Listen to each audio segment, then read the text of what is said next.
కేటీఆర్ గారు ఇప్పుడే సభా ప్రాంగణంలోకి అడుగు పెట్టారు. వారికి గట్టిగా ఒకసారి మీ చప్పట్లతో స్వాగతం పలుకుదాము. లెట్స్ వెల్కమ్ కేటీఆర్ గారు.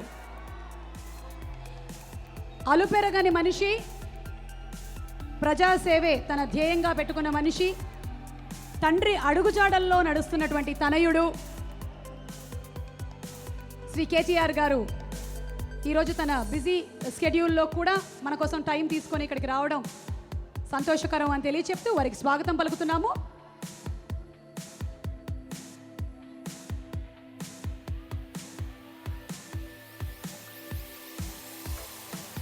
అండ్ త్రూ ఆ సాంగ్స్ మనం చూసే ముందు మన కోసం బెంగాల్ నుంచి ద గోల్డెన్ గర్ల్స్ ఇక్కడికి విచ్చేశారు.